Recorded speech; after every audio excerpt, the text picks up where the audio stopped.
그렇게 해서 미국이 들어가요. F-16하고 F-18기가 세르비아 민병대 거점에다 맹폭을 시작합니다. 저격수의 거리에서 총탄 한 발만 날라와도 공군기를 동원해서 거기에 있는 건물을 무너뜨려 버려요.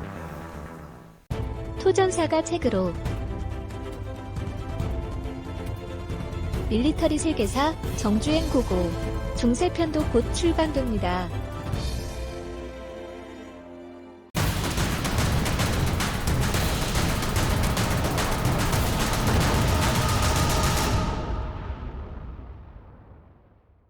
그렇게 해서 미국이 들어가요. 그러니까 솔직하게 제가 말씀드릴게요, 여러분들. 어디서 국제 분쟁이 났다. 결국엔 미국이 들어가야 됩니다. 이게 아직까지는. 그러니까 이때부터 그러니까 나토 공군 소속의 미국 F-16하고 F-18기가 이제 세르비아 민병대 거점에다 맹폭을 시작합니다. 그리고 이제 아까 그 저격수의 거리가 있었다고 그랬죠? 저격수의 거리에서 총탄 한 발만 날라와도 공군기를 동원해서 거기에 있는 건물을 무너뜨려 버려요.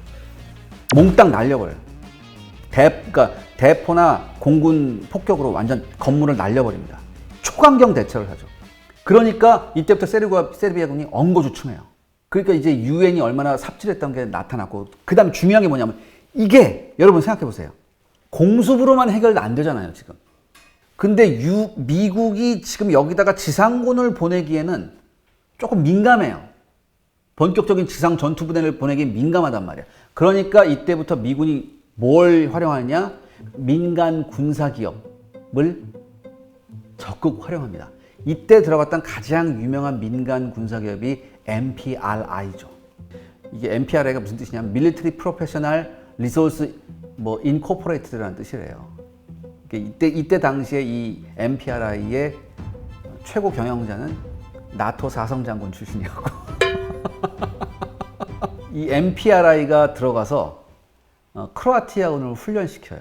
여러분, 근데 초기에 크로아티아군 보면 제가 지금 몇 개 지금 사진을 지금 준비했거든요. 첫 번째 사진 보세요. 이게 내전 초기의 크로아티아군이에요. 근데 복장 보십시오. 전형적인 미국의 월남전 때 사용하던 그 방탄복하고 월남전 때 사용했던 그 헬멧에다가 총은 뭘 들고 있습니까? 이게 옛날에 독일군이 2차 대전에 썼던 뭐예요? MG-42 들고 있어요. 왜 MG-42를 들고 있냐? 그 유고 빨치산을 그 소련군이 지원했을 때 독일군한테 노획했던 대부분의 독일군 무기들을 유고 빨치산한테 줬대요. 그래서 그 인형 물자가 아직도 많았었어요. 그래서 얘네가 이걸 썼고, 그다음 두 번째, 내전 초기 사복 입은 크로아티아 민병대 보면은 사복 입고 있잖아요, 애들이 다. 그다음 무기 보세요. 다 제각각이다. 독일제 G3 쓰고 있고, 독일제 MP5, 미제 M16 쓰고 있어요. 그 다음에 또 보시면, 밑에 보시면, 내전 초기의 크로아티아군 또 보시면, 오른쪽 병사는 AK 들고 있는데, 왼쪽 병사는 뭡니까? 2차 대전에 독일군이 쓰고 있던 카구8 들고 있어요. 그리고 마지막에 집단으로 모여있는 사진 봐도, 여기 보시면 진짜 웃긴 게, 총 보면 뒷줄은 AK 들고 있는데, 오른쪽의 병사는 또 뭐 들고 있습니까? 벨기에제 FM5 들고 있고요. 그만큼 크로아티아가 내전 초기에 크로아티아 민병대가 무기가 부족했어요. 그러니까 어디서든지 끌어모을 수 있는 무기는 다 모았단 말이야. 다 모았어요. 그러니까 이게 전투가 제대로 되겠어요? 보급 문제도 있고 여러 가지 문제가 있을 거 아니에요. 근데 얘네로서는 뭐 급하니까 어쩔 수 없죠.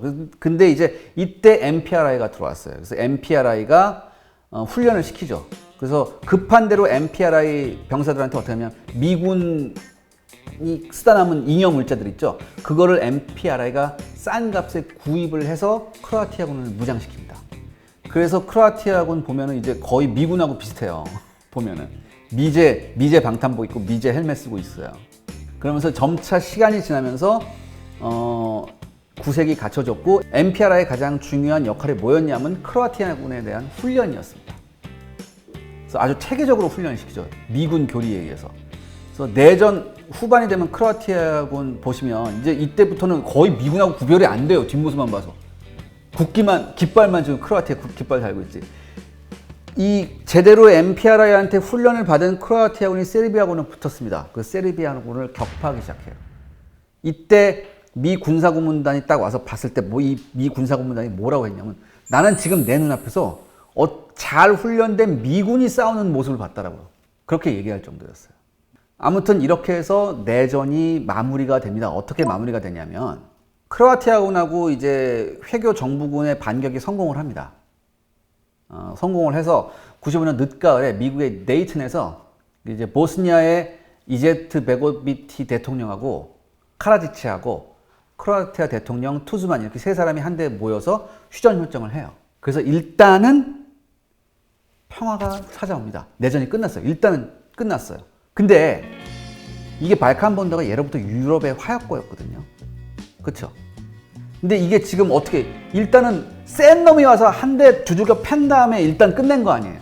그러니까 언제든지 내전이 다시 발발할 수가 있는 상황이었어요. 그리고 놀랍게도 3년 만에 내전이 재발합니다.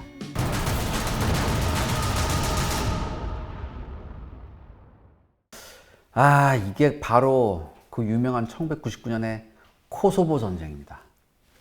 이게 원래 코소보가 어디냐면 중세 때 이게 세르비아 왕국의 발상지예요. 그러니까 세르비아 애들한테는 여기가 성지예요. 여기가.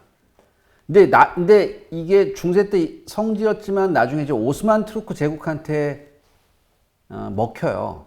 그러니까 오스만 투르크하고 이제 코소보에서 전쟁을 해서 이게 지죠, 얘네가. 그래서 오스만 제국 영토 안에 들어가게 되고, 그러면서 이 코소보 지역으로 누가 들어오냐면은 알바니아계 무슬림들이 들어옵니다. 그러니까 이게 시간이 지나다 보니까 이 코소보에는 대부분의 알바니아계 무슬림들이 살고 있었어요.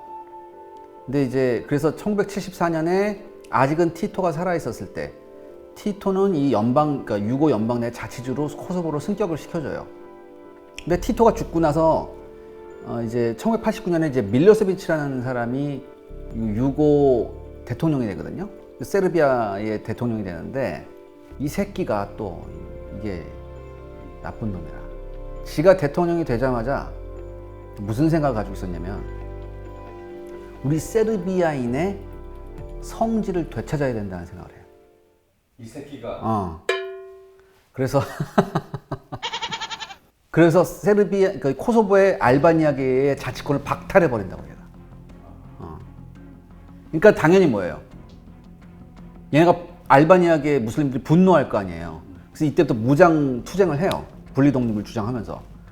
그래서 95년에 이제 그러니까 95년에 유고내전이 한참일 때 코소보 내에서도 일단은 급진파가 있을 거 아닙니까? 얘네들이 코소보 해방군을 결성을 합니다. 그래서 무장 투쟁에 돌입을 하게 되는데 사태가 악화됐었어요. 근데 사실 이 코소보 이 해방군이라는 새끼들도 이게 좋은 새끼들은 아니야. 왜냐하면 이 구성 면면을 보면 어떤 애들인 줄 알아요? 얘네가 코소보 해방군이 이탈리아 알바니아 마피아예요.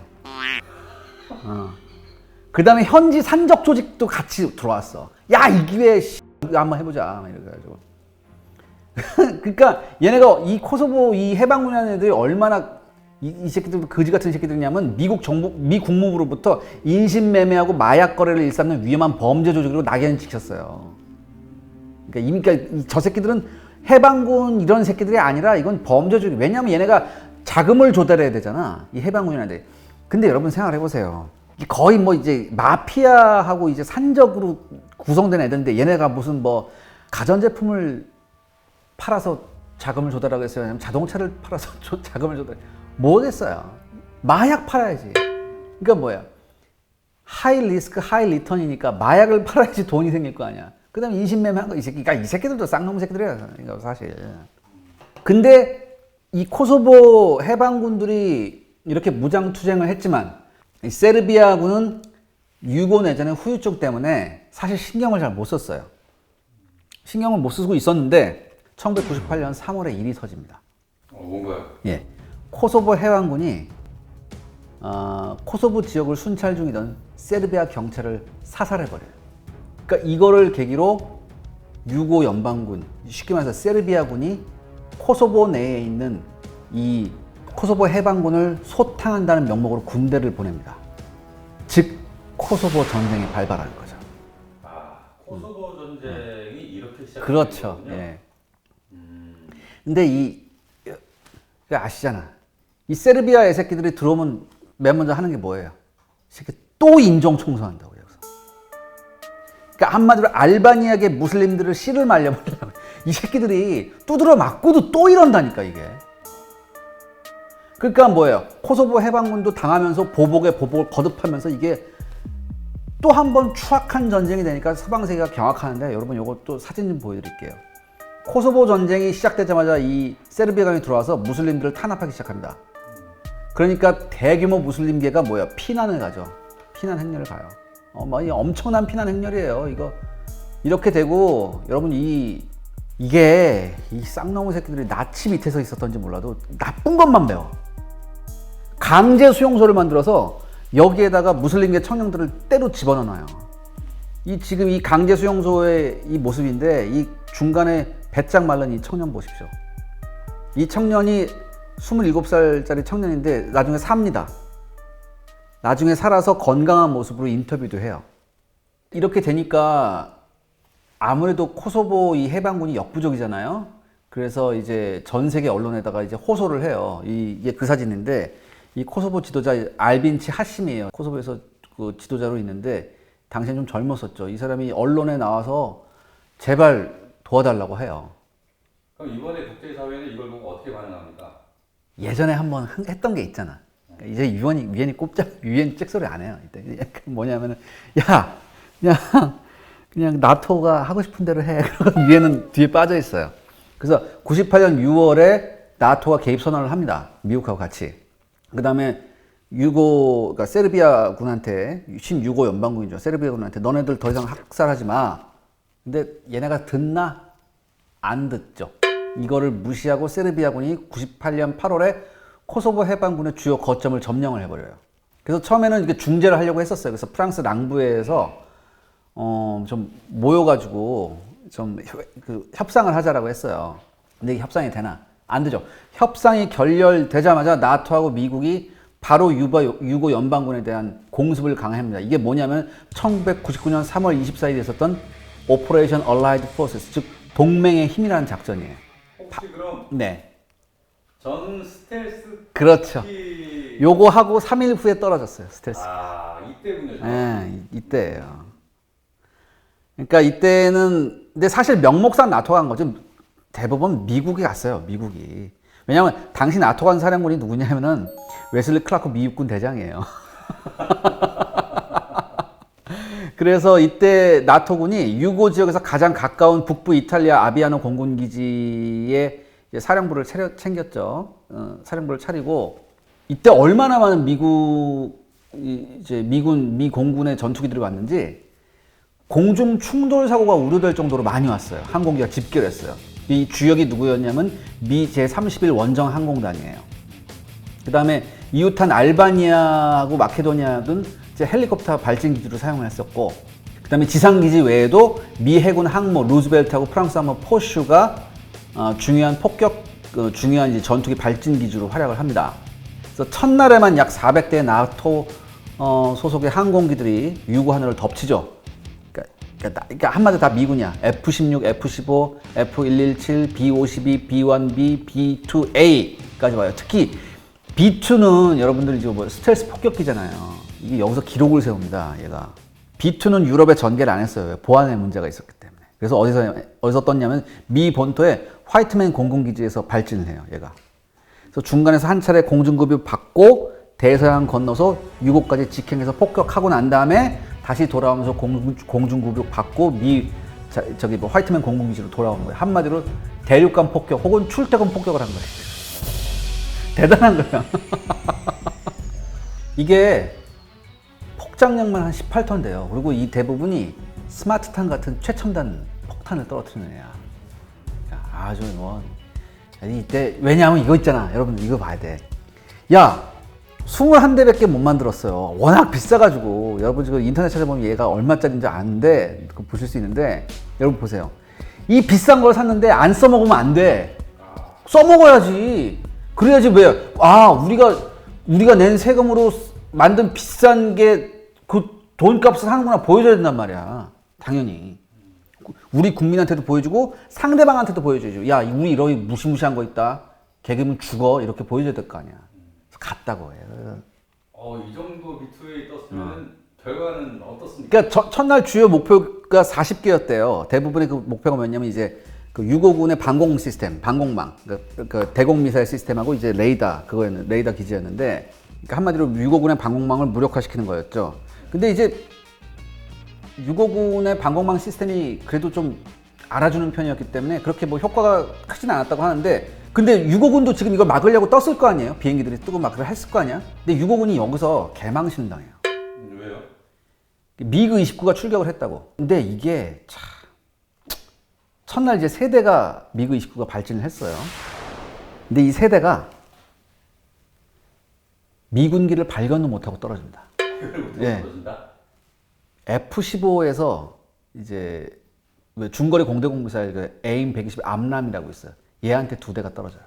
그다음에 한 대는 더군다나 이게 더 개망신 게 뭐냐면, 예전에 여러분 그거 아세요? 독일이 통일됐을 때 나토군, 미국하고 나토군이 가장 먼저 뭘 실험했냐면은 동독군 소속의 미그 29 있죠. 네. 그거하고 F-16하고 성능이 어떨까 해서 도그 파이팅을 붙여봤다고. 여기서 F-16이 져요. 시뮬레이션에서 져요. 그래서 미그 29는 적어도 F-16한테만큼은 압도적인 우위를 가지고 있다고 평가를 내렸어요. 근데 F-16하고 미그 29하고 붙었습니다. 네. 그것도 F-16 초경 F-16A하고 붙었어요. 여기서 미그 29가 떨어집니다. F-16한테. 개망신을 당합니다. 네. 이게 네덜란드 공군 소속이었는데, 근데 여러분 지금 보시면 뭐 이제 이거 US 에어포스라고 써 있잖아요. 이게 나토군 소속이었기 때문에 아마 US 에어포스 그게 아마 이게 찍혀 있었을 거예요. 그 제가 지금 사진 보면 F-16에 그 미그 19 그 킬 마크가 있죠. 아, 킬을 했다. 예, 한 대 잡았다 이거야. 이런 식으로 유고가 5일간 총 6대의 미그 29를 공중전 한번 치르지 못하고 잃어버립니다. 그러니까 이때 유고는 15대를 갖고 있었거든요. 미그 19가. 그만큼 이 미그 19가 이때 당시에는 먹어주는 전투기였어요. 그리고 개전 4일째 요때 F-117 우리가 앞에서 했었죠? F-117이 떨어지죠. 이게 미 공군의 첫 희생자였어요, 심지어. 그러니까 유고 측은 어떤 기대를 했냐면, 야, 우리가 스텔스기 떨어뜨렸으니까 미국 저 새끼들 이제 공습 못할 거라고 생각했는데, 이 이후부터 공습이 더 심해져요, 오히려. 최악의 폭격 5폭이 나죠, 여기서. 중국 대사관을 폭격을 해봐요. 이라크가 걸프전에 교훈이 있잖아. 지하 쉘터를 만들어 놓고서 거기다가 장비를 집어넣어놨다고. 미국이 그걸 알았어요. 거기서 EMP를 떨어뜨려버렸다.